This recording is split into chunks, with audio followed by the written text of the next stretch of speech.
इस बीच केरल के कोच्चि में एक स्कूल में कोरोना जैसे लक्षण वाले नोरो वायरस की चपेट में आने के बाद कई बच्चे बुरी तरह बीमार हो गए। एक साथ कई बच्चों की तबीयत बिगड़ने के बाद स्कूल में हड़कंप मच गया, जिनकी जांच के बाद पता चला कि बीमारी की वजह नोरो वायरस है, जो कि बिल्कुल कोरोना वायरस की तरह ही है।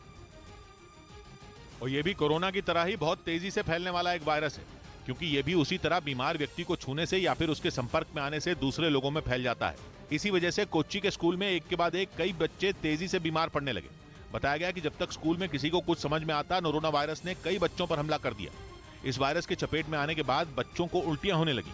इसके साथ ही नोरो वायरस का शिकार हुए बच्चे डायरिया से भी पस्त हो गए और उनमें नोरो वायरस की पुष्टि होते ही स्कूल की 1 से 5 तक की कक्षाओं की छुट्टी घोषित कर दी गई।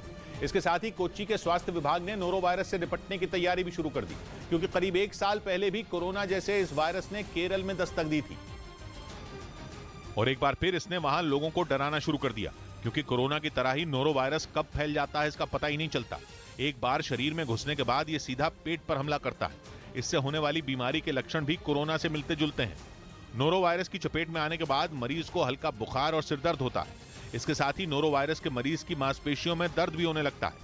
हालांकि नोरो वायरस कोरोना की तरह खतरनाक नहीं है। इसके मरीज 2 से 3 दिनों में अपने आप ठीक हो जाते हैं और उन्हें दवा लेने की भी जरूरत नहीं पड़ती। लेकिन नोरो वायरस की चपेट में आने के बाद लापरवाही भारी भी पड़ सकती है, क्योंकि उल्टी और दस्त की वजह से शरीर में पानी की तेजी से कमी होने लगती है। वायरस से ग्रसित होने के बाद मरीज को कुछ खाने और पीने की इच्छा भी नहीं होती।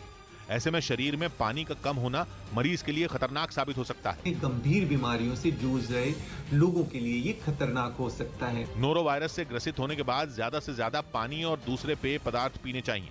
इसके साथ ही लक्षण दिखने के करीब 48 घंटे तक मरीज को भीड़ भाड़ वाली जगहों से दूर रहना चाहिए, ताकि ये नोरो वायरस को फैलने से रोका जा सके। इधर महाराष्ट्र के राज्यपाल भगत सिंह कोश्यारी अपना पद छोड़ सकते हैं। यह जानकारी उन्होंने महाराष्ट्र के राज्यपाल के ऑफिशियल ट्विटर हैंडल से ट्वीट कर दी, जिसमें उन्होंने लिखा कि वो सभी तरह की राजनीतिक जिम्मेदारियों से मुक्त होना चाहते हैं और इस विषय में वो प्रधानमंत्री को भी बता चुके हैं। इसके अलावा भगत सिंह कोश्यारी ने लिखा कि वो अपना बाकी का समय पढ़ाई लिखाई के काम में बिताना चाहते हैं।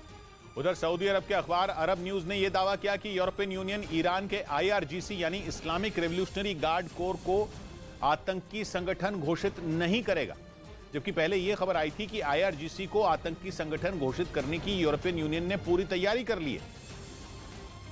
जिसके बाद ईरान ने यूरोपियन यूनियन को बड़ी चेतावनी भी दी थी। पश्चिमी मीडिया के मुताबिक ईरान ने यह धमकी दी थी कि IRGC यानी इस्लामिक रेवोल्यूशनरी गार्ड कोर को आतंकी संगठन बताने की कोशिश हुई तो अंजाम बुरा होगा। और अब सऊदी अरब के अखबार अरब न्यूज ने यह दावा किया है कि यूरोपियन यूनियन कोर्ट का फैसला आने तक ईरान के इस्लामिक रेवोल्यूशनरी गार्ड कोर को आतंकी संगठन घोषित नहीं किया जाएगा, जबकि इससे पहले खबर आई थी कि जर्मनी, हॉलैंड और चेक रिपब्लिक जैसे देश IRGC को आतंकी संगठन घोषित करवाना चाहते हैं।